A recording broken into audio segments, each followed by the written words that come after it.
একজন শিক্ষক তার স্বাভাবিক ক্লাসরুমটিতেই কিভাবে আইসিটির ইন্টিগ্রেশন করবেন সেটি আমরা আসলে এখানে বলবো।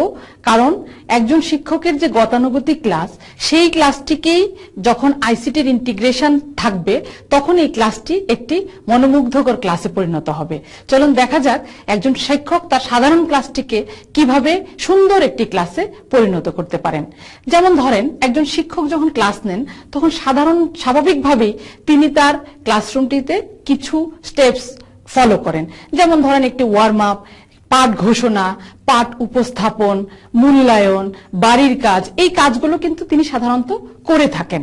এবার এই কাজগুলোকেই তিনি কিভাবে আইসিটির মাধ্যমে খুবই ইফেক্টিভ ওয়েতে শিক্ষার্থীদের কাছে পৌঁছে দিতে পারেন সেটি হচ্ছে আজকের এই আলোচনার মূল বিষয়।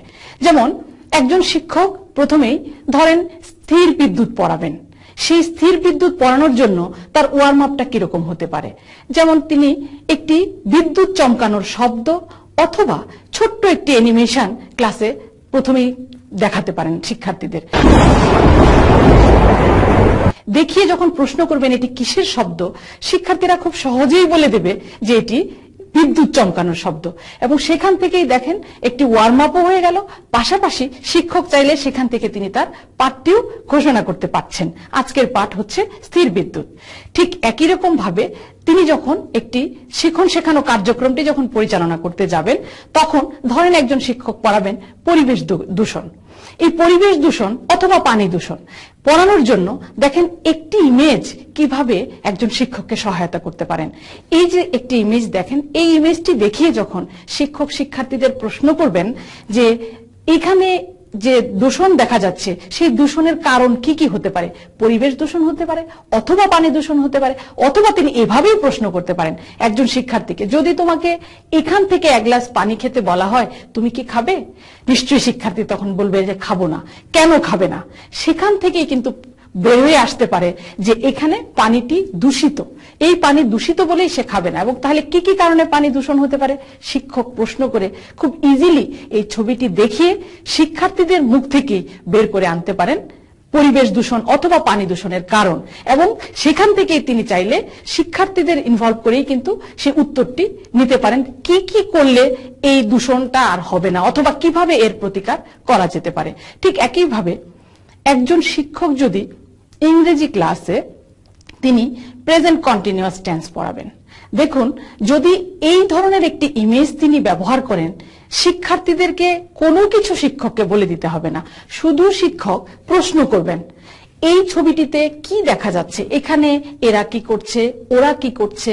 যখনই শিক্ষক প্রশ্ন করবেন এবং এটি দিয়ে একটি সেন্টেন্স যখন লিখতে বলবেন অথবা বলতে বলবেন, দেখা যাবে প্রত্যেকটা সেন্টেন্স থেকেই এক ধরনের স্ট্রাকচার বের হয়ে আসছে। এই যে স্ট্রাকচারটি বের হয়ে আসছে সেটিকে যদি শিক্ষক বোর্ডে লিখেন, লিখে যদি ওই আইএনজি ওই যে জায়গাগুলোকে যদি উনি মার্ক করেন যেগুলো কমন জায়গা আসছে, সেখান থেকে কিন্তু প্রেজেন্ট কন্টিনিউয়াস টেন্স এই কথাগুলো বের হয়ে আসবে, শিক্ষার্থীদের মুখ থেকেই বের হয়ে আসবে। এবং শিক্ষার্থীরা তখন ইজিলি প্রেজেন্ট কন্টিনিউয়াস টেন্সের স্ট্রাকচার কিভাবে তৈরি হয়, কিরকম স্ট্রাকচার হলে প্রেজেন্ট কন্টিনিউয়াস টেন্স হয়, তারাই কিন্তু এগুলো ব্যাখ্যা করতে পারবে। তাছাড়া ধরেন একজন শিক্ষক অ্যানিমেশন দিয়ে একটা কিছু, যেমন পরিপাকতন্ত্র পড়াবেন একজন বিজ্ঞানের শিক্ষক, তিনি পরিপাকতন্ত্র পড়ানোর জন্য এরকম একটি অ্যানিমেশন ব্যবহার করতে পারেন। কত ইফেক্টিভ একটি অ্যানিমেশন দেখেন। যখন শিক্ষক এই অ্যানিমেশনটি দেখিয়ে শিক্ষার্থীকে প্রশ্ন করবেন যে কিভাবে এই খাবারটি যে একজন মানুষ খায় তখন খাওয়ার পরে এই খাবারটি কিভাবে নরম হয়, দেখেন এখান থেকে লালা বের হয়ে আসছে, এটি কিন্তু শিক্ষকের ব্যাখ্যা করবার প্রয়োজন নেই। এখানে যদি শিক্ষক প্রশ্ন করেন শিক্ষার্থীরাই দেখবে যে একটি লালা, এক জাতীয় লালা নিঃসরণের ফলে খাবারটি নরম হচ্ছে। এবং নরম হয়ে যখন খাবারটি যাচ্ছে পাকস্থলীতে যাবে তার আগে দেখেন এখানে আলজিবার কাজটি যদি শিক্ষক পজ করে এখানে প্রশ্ন করেন যে এই খাবারটি কি জন্য এই যে যেদিক দিয়ে গেল সেটা কি, সেটা খাদ্যনালী, ওরাই বলবে, এবং এটা হচ্ছে শ্বাসনালী। তাহলে কি কারণে খাবারটি খাদ্যনালীতে, শ্বাসনালীতে না গিয়ে খাবারটি খাদ্যনালীতেই গেল, তখন শিক্ষার্থীরাই বলবে এটি হচ্ছে আলজিবার কাজ। এবং দেখেন এই সুন্দরভাবে শিক্ষার্থীরাই কিন্তু সকল প্রশ্নের উত্তর দিচ্ছে। এবং এই প্রতিটি কাজেই যদি আমরা এইভাবে শিক্ষার্থীদেরকে এঙ্গেজ করতে পারি, মনে রাখতে হবে কখনোই একজন শিক্ষক তার সকল ছবি, ভিডিও, অ্যানিমেশন কোনো কিছুই শিক্ষার্থীদের নিজে ব্যাখ্যা করবেন না, শিক্ষার্থীদের দিয়ে সেই ব্যাখ্যাটি তিনি করাবেন, শিক্ষার্থীদেরকে এঙ্গেজ করবেন। এই বিষয়গুলো যখন মাথায় রাখবেন তখন ক্লাসরুমটি এমনি সক্রিয় হবে, শিক্ষার্থীদের সক্রিয় অংশগ্রহণ নিশ্চিত হবে। যেমন ধরেন, আমরা যদি সামাজিক বিজ্ঞানের একজন শিক্ষকের কথা বলি, তিনি সড়ক দুর্ঘটনা পড়াবেন।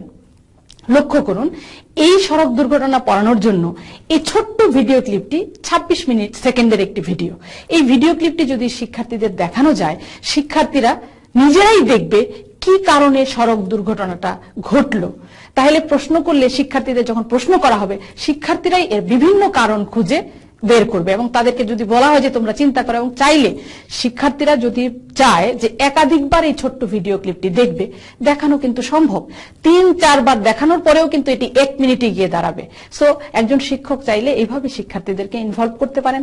কিভাবে সড়ক দুর্ঘটনাটি ঘটলো তার কারণ তারা ব্যাখ্যা করতে পারবে, তারা লিখতে পারবে, এবং যদি বলা হয় তাহলে এইটিকে কিভাবে প্রতিকার করা যায়, সেখান থেকে শিক্ষার্থীরাই কিন্তু চিন্তা করে দলে কাজ করে এগুলো তারা কিন্তু বর্ণনা করতে পারবে যে এইভাবে এই কাজ করলে এই সড়ক দুর্ঘটনাটা প্রতিরোধ করা যেতে পারে।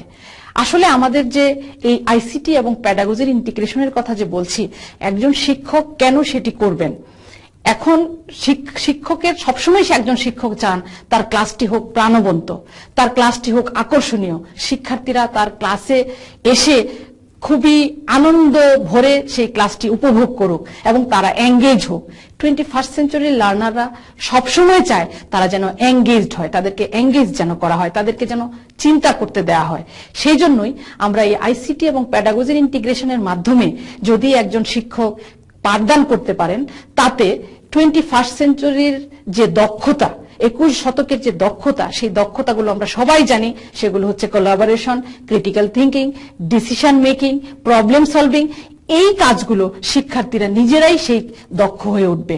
তখনই তারা আমাদের পরবর্তী প্রজন্ম এই যখন 21st সেঞ্চুরির দক্ষতা যখন সে অর্জন করবে, তখন সে আগামী 21 শতকের জন্য তৈরি হবে।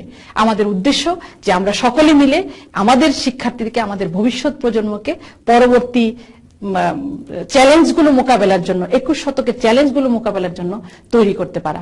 আশা করছি আপনারা শিক্ষকরা সবাই মিলে আমরা এই ধরনের একটি ক্লাসরুম নিশ্চিত করব। ধন্যবাদ সবাইকে।